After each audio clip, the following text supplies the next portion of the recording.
नमस्कार, मैं आपकी दोस्त अंजलि। दोस्तों, क्या आप इंदिरा गांधी के बारे में सब कुछ जानते हैं? नहीं जानते हैं ना, तो ये वीडियो ज़रूर देखिएगा। मैं बहुत बड़ी बात उनके बारे में बताने जा रही हूँ। वीडियो के अंत तक ज़रूर बने रहिएगा। तो चलिए वीडियो को शुरू करती हूँ। बात इमरजेंसी के बाद हुए 1977 के चुनाव की है। देश की सबसे बड़ी वीवीआईपी सीट रायबरेली में वोटों की गिनती चल रही थी। काउंटिंग सेंटर पर गजब की गहमा गहमी थी। एकदम टेंशन का माहौल था। काउंटिंग में इंदिरा गांधी लगातार पिछड़ रही थी। आखिरकार इंदिरा चुनाव हार गई। अब इसकी घोषणा काउंटिंग सेंटर के बाहर करनी थी, लेकिन चुनाव अधिकारी विनोद मल्होत्रा के हाथ पैर फूले हुए थे। वे चुनाव नतीजों का ऐलान नहीं कर पा रहे थे। उन्हें अपने भविष्य की चिंता सता रही थी। इधर इंदिरा के एजेंट और सीनियर कांग्रेस नेता एम.एल. फोतेदार तीन तीन बार रिकाउंटिंग करवा चुके थे। हर बार नतीजे एक ही थे, इंदिरा चुनाव हार गई थी। इसी उधेड़ बुन में चुनाव अधिकारी घर पहुंचे। चुनाव नतीजों का ऐलान अभी तक नहीं हुआ था। काउंटिंग सेंटर पर लोग उग्र होते जा रहे थे। घर पहुंचते ही विनोद मल्होत्रा अपनी पत्नी से मुखातिब हुए।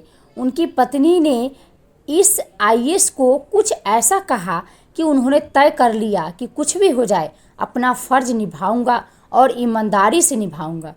1977 के चुनाव के इस रोमांच का पूरा वर्णन वरिष्ठ पत्रकार कुलदीप नैयर ने अपनी किताब BIND the lines an autobiography में किया है।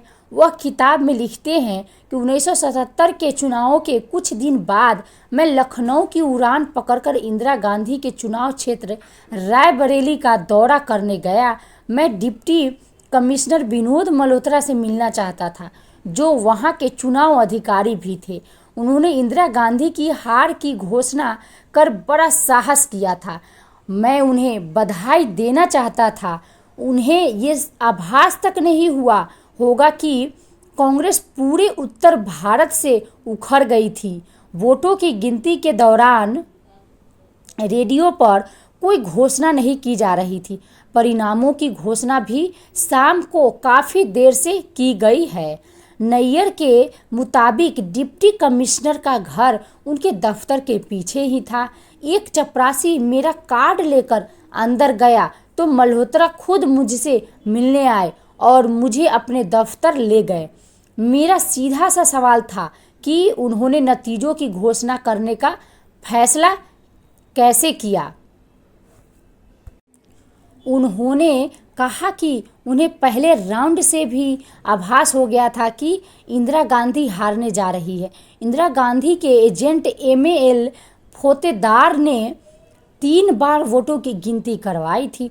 ओम मेहता ने 2 बार और आर.के. धवन ने 3 बार उन्हें फ़ोन कर नतीजों का ऐलान नहीं करने को कहा था।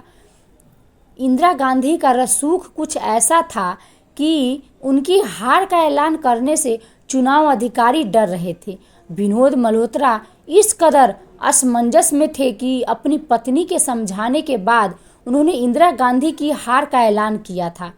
नैयर ने किताब में जिक्र किया था कि रायबरेली के चुनाव अधिकारी विनोद मल्होत्रा मुझे अपने घर में भी ले गए थे। वहाँ चारपाई पर उनकी पत्नी एक छोटे से बच्चे को गोद में लिए बैठी थी।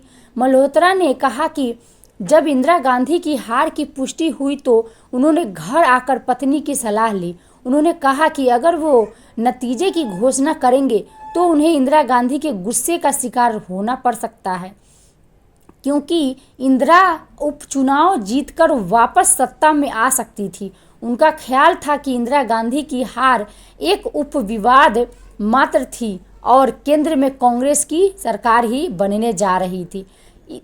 इस पर मल्होत्रा की पत्नी ने उनसे कहा कि हम बर्तन मांज लेंगे, लेकिन बेईमानी नहीं करेंगे। इसके बाद मल्होत्रा को नतीजे की घोषणा करने में कोई हिचक महसूस नहीं हुई।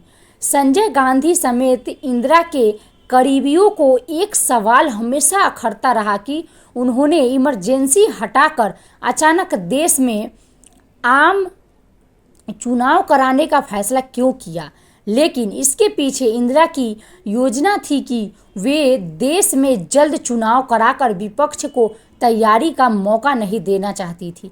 इस चुनाव में जनता पार्टी 542 में से 296 सीटें जीतकर इतिहास रच चुकी थी। इंदिरा को इस हार की उम्मीद नहीं थी और ये एक ऐसा फैसला था जिसकी टीस उन्हें सालों तक सालती रही। 1977 की हार से इंदिरा गांधी को गहरा धक्का लगा था। उन्हें इस हार का अंदाजा नहीं था। वह एक सफदरजंग रोड स्थित अपने आवास से बाहर ही नहीं निकलती थी।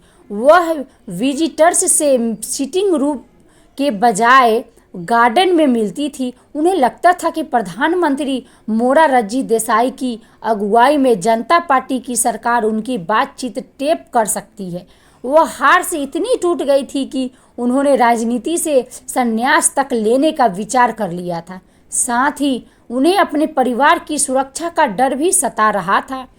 वरिष्ठ पत्रकार नीरजा चौधरी ने अपनी किताब हाउ प्राइम मिनिस्टर डिसाइड में इसमें विस्तार से लिखा है कि 1977 के चुनाव में हार के बाद इंदिरा गांधी ने अपनी बहुओं सोनिया और मेनका गांधी और अपने पोते पोती राहुल और प्रियंका को हिमाचल अपनी एक दोस्त सुमन दुबे के पास भेज दिया था।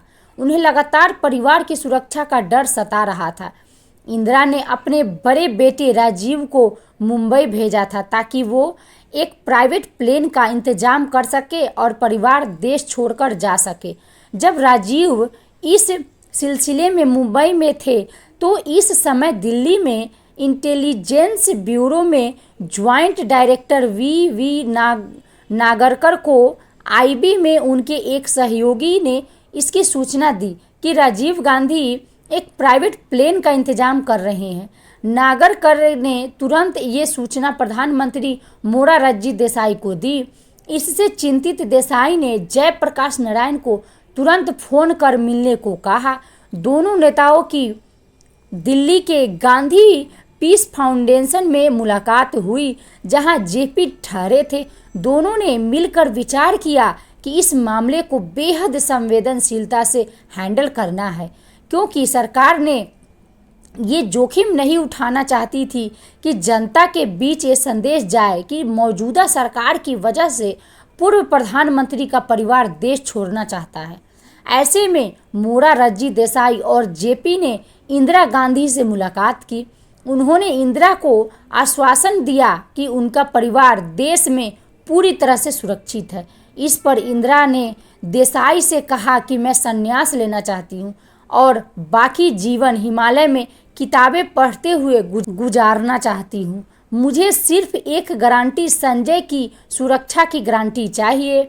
1977 के चुनाव में जनता दल की जीत के बाद मोरारजी देसाई प्रधानमंत्री बने, लेकिन उनकी यह सरकार 3 साल का सफर ही तय कर पाई। 1980 में दोबारा लोकसभा चुनाव हुए तो इंदिरा गांधी ने बम्पर सीटों से सत्ता में वापसी की। उनकी अगुवाई में कांग्रेस को 529 से 353 सीटें मिली। वही 1977 के चुनाव में रायबरेली सीट से इंदिरा गांधी की हार का ऐलान करने वाले चुनाव अधिकारी के साथ वही हुआ जिसका उन्हें डर था। नैयर बताते हैं कि 3 साल बाद इंदिरा गांधी सत्ता में लौटी तो मुझे मल्होत्रा को खोजने में काफ़ी परेशानी हुई। मैं जानना चाहता था कि वे ठीक ठाक तो थे। उन्होंने मुझे बताया कि उनका लखनऊ के बाद यहाँ वहाँ तबादला किया जाता रहा और वो इससे तंग आ गए थे। उन्होंने मुझसे कहा कि दोबारा उनसे संपर्क ना करूं। दोस्तों, आई होप ये वीडियो आपको पसंद आई होगी। अगर पसंद आए तो लाइक करें और ज़्यादा से ज़्यादा शेयर करें। तब तक के लिए जय हिंद, जय भारत।